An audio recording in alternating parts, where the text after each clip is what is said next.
What are you doing? Stop it, Sadie, stop him! Stop him, Sadie! Sadie!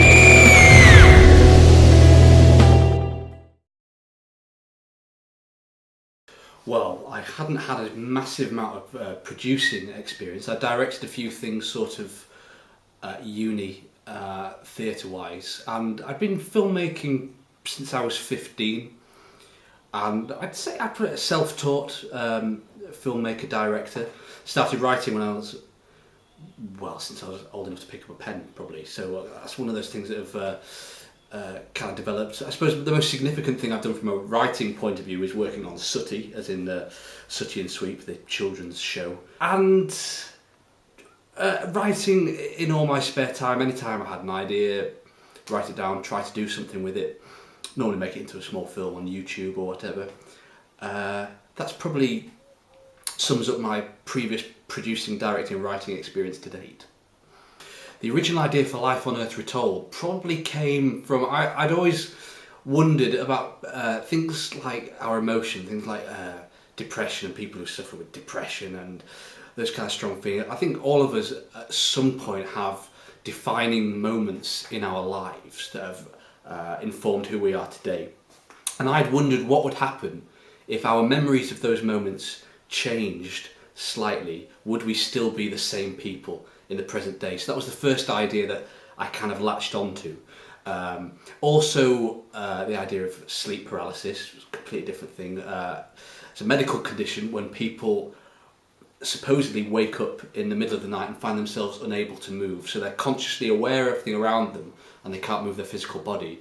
And whilst in that state, they experience all kinds of weird, vivid hallucinations. So it was the marrying together of those two ideas with the whole concept that I have about going back inside people's brains. That kind of mush kind of seeded the original concept. So I had the initial spark for the idea when, that's a good question, I think possibly 5 months before I started writing the script.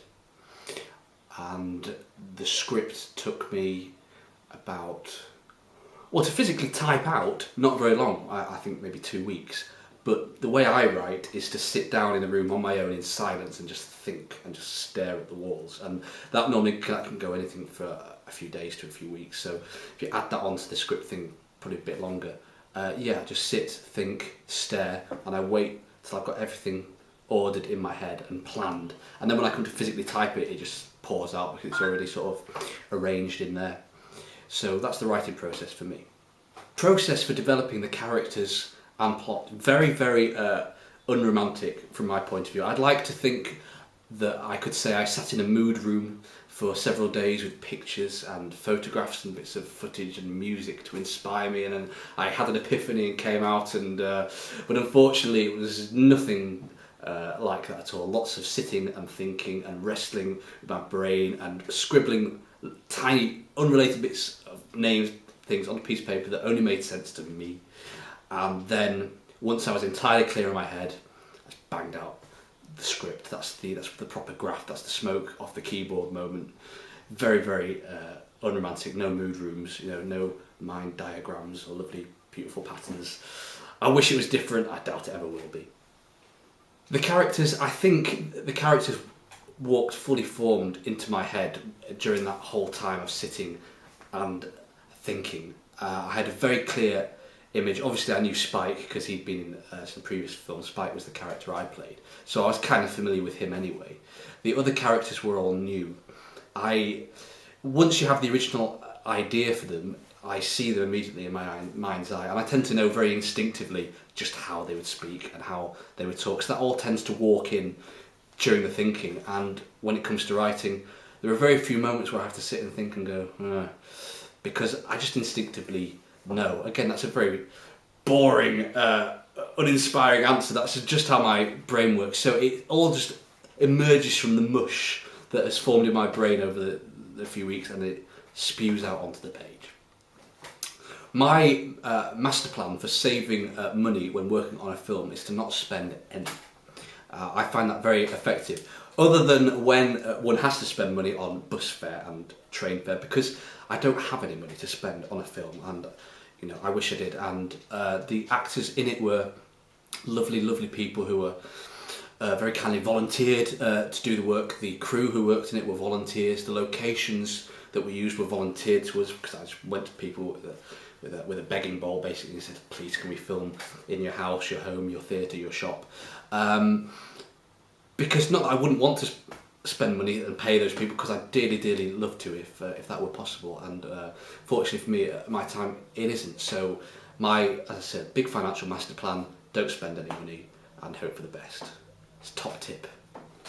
Pre-production is where all the planning happens for me. It's a very, very dull, administrative, boring, headachy time where I pull the script to pieces and work out who is in what scene, where every scene takes place, and with that information I build up a day-by-day filming schedule, and that probably took me the best part of a month to 6 weeks to organise all that stuff, because in that time it's organising the locations, the actors, the availability, how many days filming I'm going to need. That's where all the difficult, hard stuff happens. A lot of time needed for that. Production was 12 days filming, 12 solid days, not all one after the other, based around the days that I wasn't needed to be working at my other job in the retail sector. So it was alternate days filming for me, and the actors were very good enough and fortunate enough to be able to work around that schedule that I built up there. Post-production, to me, it's a chaotic, messy time. Things aren't set in stone as much. You don't know how long certain edits are going to take, certain visual effects, certain dubs. It's all fluid. It's nice to have a sort of rough idea of when you'd like to aim to have everything done by, but there are so many factors that can get in the way. The least amount of planning went into post-production, other than the fact I knew where all my shots were on my hard drive and what order I wanted to put them together in. The rest, it's anybody's guess. In the event, post-production took 7 months. So we cast the roles. I set up an audition at the West Yorkshire Playhouse in Leeds, June 2011.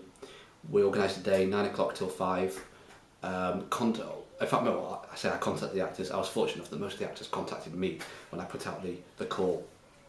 Scheduled everybody in, make sure what time's best for everybody, and we did it with a camera. My good friends Kenneth and Mike were there, and got to know the people who I was looking at for the parts, had a bit of a chat, did audition scenes for everybody, which were filmed, and then went off and had the very, very difficult task of trying to work out who was right for what role. Some very, very tough decisions, because everybody who auditioned was fantastic and awesome actually, and it was awesome to finally see the characters come to life and see so many different interpretations that I hadn't even thought of for certain characters, that throws your mind into a spin, because you see somebody doing a character in a way you haven't imagined, and then you think, this changes everything.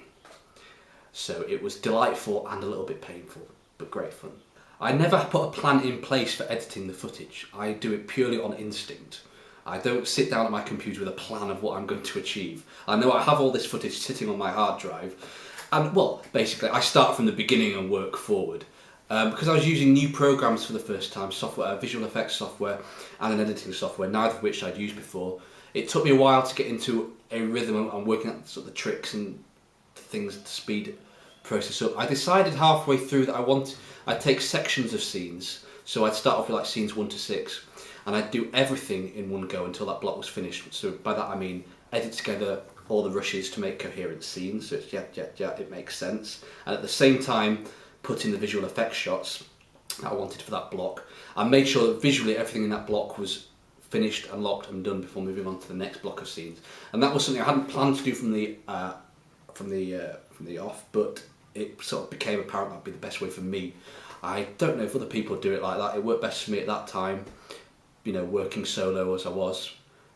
It's a question of trying to get the film in as many places as possible at no major expense, because I don't have the money to pay somebody to take it out and show the world. So any little way of getting the film out there in the world, I will go for.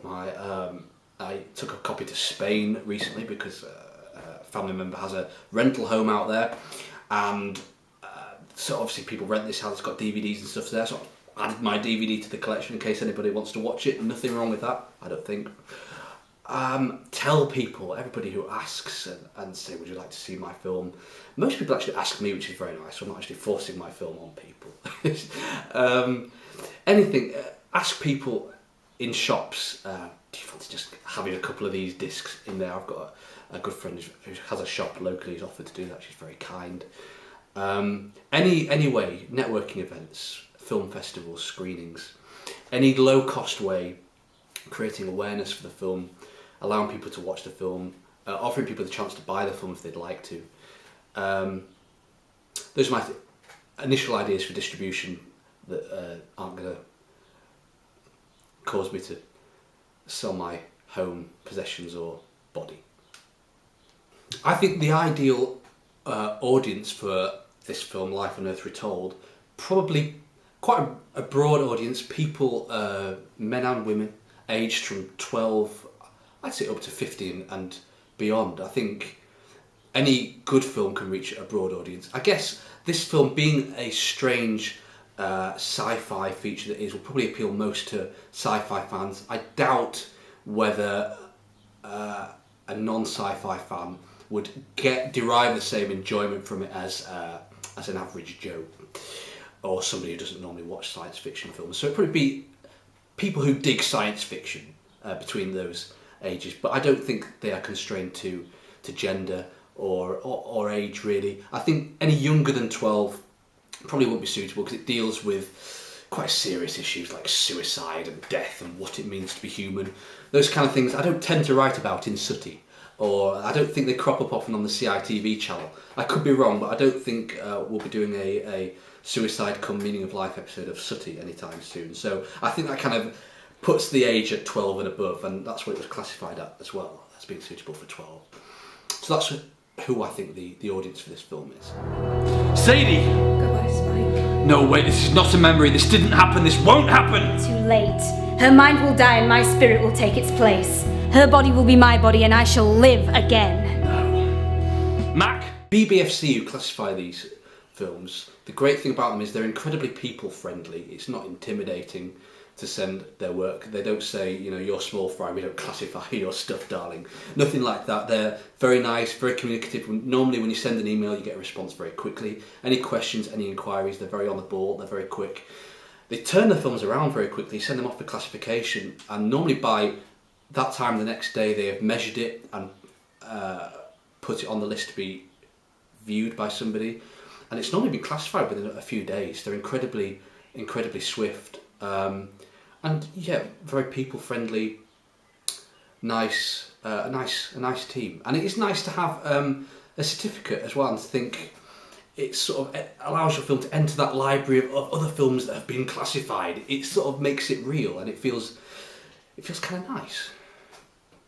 Unfortunately, I have the kind of brain that doesn't ever tend to stop writing scenes, even when I try to stop myself. I went on holiday last week to Spain, and with the intention of doing nothing but just sitting and drinking and wine and eating chorizo.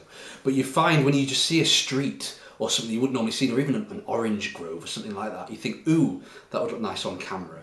And then you imagine a character in that setting on camera, and that gives you an idea for a scene, which gives you the idea for a story. And you have to stop your brain and say, no, stop not writing this week, we're drinking wine and eating chorizo. So there are always things, I've got a million things written in there, and some more things written on paper, which I hope to make in the near future. So I will always be making things till I die, or until it becomes no longer possible for me to do so, but it will never stop. So if you don't like my stuff, then tough, because there's going to be more to come. I would love to work in every area. I love TV serials, I love films, I love episodic web style stuff. I think all that stuff's great. I probably wouldn't write any theatre. I don't get the same enjoyment out of theatre as I do out of film and the edited visual or audio medium, but I wouldn't rule it out. I'd say what I'm aiming for at the moment, probably to look at more episodic stuff and some radio, because I've not done any radio for a while and I'd love to do some. A message from my fans. Oh, hi mum. I'll see you tomorrow, probably. If anybody watches my work and enjoys it, then I'm chuffed that I've given you some time of enjoyment, and maybe it inspired you in some way, or maybe one day you can inspire me. I think that's the great thing about films. I love to be inspired. I love to get enjoyment out of other people's work, and if I can do that for anybody else, then that's my job done. I've achieved what I set out to do. And thank you for watching if you did. Cheers, and thank you, Mum.